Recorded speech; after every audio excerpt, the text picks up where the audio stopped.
Hello friends, Annapurna छुंक को आपण मानक पुणी थे स्वागत।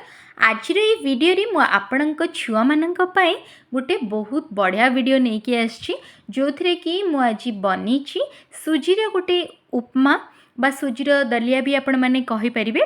तो ये देखि पारथिबे मु एटा छोटो छुआ मानक पई बनी जोटा को कि आपण माने 9 मास परे छोटो छुआ को आराम से दे परिबे।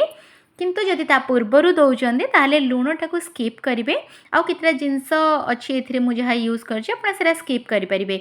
जेहेतु मो छुआ ए 16 मासर हो गला तो मुझे तापाई जेहेतु प्रिपेयर कर छुआ को यहाँ बनईकी दे पारे। वर्षे पर छुआ मान को आपण मैंने आराम से दे पारे। तो चलतु रेसिपीटा स्टार्ट करवा। आउ आपण मैंने आपण मान छुआपाई एमती हेल्दी रेसिपी आउ टेस्टी रेसिपी घरे बनातु। आउ मते लागुची आजिर वीडियो मध्य आपण मानक पई हेल्पफुल हबो।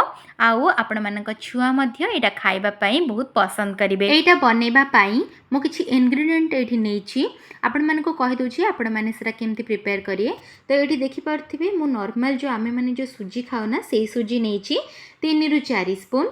तापरे एठी देखि पारथिबे बीट टाकू माने गोटे पूरा बीट रो हाफ नेछि, ताकू ग्रेटर रे एमति कोरि देछि। आ ये देखिपे गोटे टमाटर मुझे कोरिकी तार रस बाहर कर आपण मानको इजी हम ताको कोरीदेवे, ग्राइंडर करिया किसी दरकार नहीं। तो तापर देखिपे गोटे गाजर टाकू मुझे ही ये कद्दूकस करके नहीं जाइए। आपण मैंने ये जो सुजीर ये जो हेल्दी रेसिपीटा को निजे छुआ को आराम से बनईकी दे पारे। आउ छुआ मैंने खाइबापी पसंद करेंगे। तो नेक्स्ट प्रोसेस को चलतु एबे। नेक्स्ट ये मो गैस रो फ्लेम टाकू ऑन करनेली आउ ता उपरे गोटे कड़ई बसई नहीं।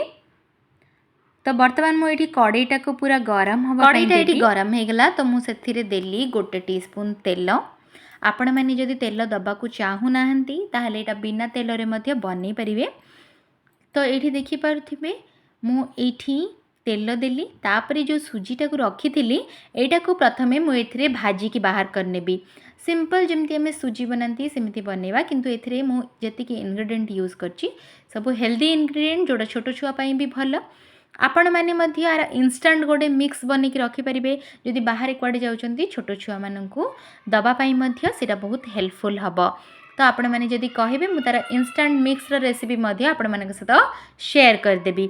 तो ये देखिपे यहाँ को प्रथम मुझे सुजीटा को भाजी सारा पर मुझे बाहर करने की गोटे प्लेट रखी नेली। तापरे से सेम कड़े ही मुझे आउ गोटे स्पून तेल मुझे कहली आपण मैंने जदि तेल न नबाकू चाहूँगी ताहले घीर मध्य यूज करें। किंतु जेहेतु अलगा खाइबा गुड़ाक आज दिन में यूज कर सारी घी, तेणुक अधिका मुझे देविनी। तेणुक ये तेल यूज करछि। आपण मानक जोटा सुइटेबल होछि आपण यूज करें। ये मु बर्तमान तेलटा को गरम हाँपाई टी छाड़देली। तेलटा ये गरम ही आसला। ये बर्तमान मु पकेली हाफ स्पून रु भी कम जीरा। ये देखिपे आपण मैंने वर्षे पर जीराटा को आराम से यूज करें, किसी प्रॉब्लम नहीं। आपण छुआ को जदि सेटा पसंद नुह आप स्कीप करें। तापर ये देखिपे अल्प देली मुझे भृसंग पत्र, तापर ये देली बीरी डाली। बीरी डालीटा सीझीज जेहेतु आम मैंने पानी देकी यहाँ को फुटेबा ना, तो तेणुक आपण मैंने यहाँ यूज करें। डालीर यूज तो करें आपण मैंने छोट छुआ खाइबारे। तापर ये देखिपे मु जो बीटरूटा को कद्दूकस कर रखी तापर यहाँ पकई नेली आउ अल्प टिके समय भाजी देली ताको। तापर नेक्स्ट ये मु पकई देथिली अल्प गाजर। यहाँ मु गाजर तो आपण मानू कहली गोटे गाजर नहीं आउ गोटे बीट रो हाफ नहीं ताको भल भाव में धोई देकी तापर मुझे या यूज करिछि एमिति भाबरे। ए दुईटा जाक जिनस पकई सारा पर एमती भाजी नेबी। फ्रेंड्स एटा तार मॉर्निंग ब्रेकफास्ट रे मु आज देइथिली। तो आपण माने छुआ को बनईकी दे पारे। तापर देखिपे जो टमाटर को कद्दूकस कर रखी ताको बर्तमान ये पकई नेली। टमाटर चोपा काले मझे रही काढ़ापी पर असुविधा न हो। पत्र गुड़ा को तो आपण मैंने बाहर करें हाथ में जिते छोट छुआ को खुआउथिबे। तापर ये देली मु 3 कप पानी। ठीक अच्छे, जेहेतु मुझे गोटे कप सुजी नहीं आमे मैंने जदि खाइबा 2 कप पानी नहीं थांती, किंतु जेहेतु छोट छुआ खाउछंती एटी मु 3 कप पानी रो यूज करिछि। काहेकि ना नहले तार कंसिस्टेंसीटा बेसी ही मोटा हो जिवो आपण मैंने अधिका मोटा करेंगे कि अधिका पतला करेंगे। ये देखिपे यहाँ बर्तमान मुझे फुटियापाई छाड़देवी। यहाँ फुटी सारापर मु सुजीटा को मिक्स करी। आपण मैंने जदि जमी कहली वर्षेर तौक छुआ मान दौरान ये लुणटा हाफ स्पून यूज करी। देखिपे ये बर्तमान फुटीगला पानीटा तो तापर मुझे जो सुजीटा को भाजिक रखी थी ए पकई नेली। सुजीटा पकई सारापर सांगे सांगे एमती मिक्स करदे। तापर जो फ्लेमटा थी ताको पूरा स्लो रे रखीदे। ठीक अच्छे मीडियम टू मध्य लो करदे तो सीटा आराम से सीझापी टी टाइम लगे। जेहेतु छुआ खाइबे टी अधिका टाइम पर्यंत आपको सीझा को छाड़ू जेहेतु सुजीटा।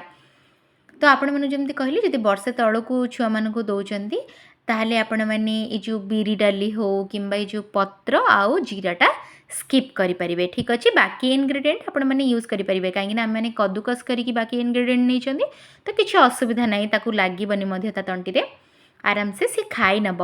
ये देखिपे फ्रेंड्स आज मोर ये जो हेल्दी आउ टेस्टी रेसिपीटा रेडी हो गला। छुआ मैंने टी बड़ हवा संगे संगे हेल्दी जिनिस तो पसंद करती ता सहित टेस्टी खाइबापी बहुत अधिका डिमांड करती से माने आउ सेमानक खाइबा धीरे धीरे सेमानक आउ पसंद आसेनी। तेणुक आमको किसी एमती बनईकी दवापाई पड़े। आम खाइबा जेहेतु पसंद करती आम खाइबा गुड़ाक जेहेतु तेल मसला थाए आमे मैंने सेमानक देई परिबानी। तेणुक सेमानक पई एमती बनातु आ सेमानक दियंतु। सो फ्रेंड्स आज ये जो रेसिपीटा थिला एटा तो थिला 9 मासर छुआंकठू 2 वर्षर छुआ मानकू आपण जहाँ को भी देई परिबे। बड़ माने मध्य चाहिए खाई परिबे जेमती कि आमे माने जेहेतु लैक्टेटिंग मदर तो आमे माने मध्य एटा को आराम से खाई परिबा। जेहेतु नॉर्मल सुजी जेमती सेम ही रेसिपी आज मु शेयर करथिली आपण मानकू। होप एटा आपण मानकू पसंद आस्तिबो। मु आपण मानक सहित जेतिकी भी रेसिपी शेयर करे मु चेष्टा करे कि आमे माने घर इनग्रेडिएंट रे ही निजे किपरि सहजरी आ खूब जल्दी जल्दी बनै परिबा। बेसी इनोवेटिव चक्कर रे आमे माने एमिति किछि खाइबा बनैबानी जोड़ा कि छोट छुआ माने खाइबा पई इरिटेट करिवे आपण मानकू। तेणु करी आपण माने मध्य निज घरे एही सब प्रकार खाइबा बनांतु आपण मानक छुआ को दियंतु तो से माने मध्य हेल्दी रहिबे आ आपण मानकू मध्य सेमानकर हेल्थ को नेकी बेसी टेंशन रहिबनी। आउ जदि आज वीडियोटा आपण मानक भल लगी ताहले मो चैनल को सब्सक्राइब करदेबे। आउ ए वीडियोटा आपण मानक फ्रेंड फैमिली जी भी नुआ माँ अच्छा जानी पारना कौन खाइबा देबे छुआ को आपण माने सेमानक सहित शेयर मध्य करि परिबे।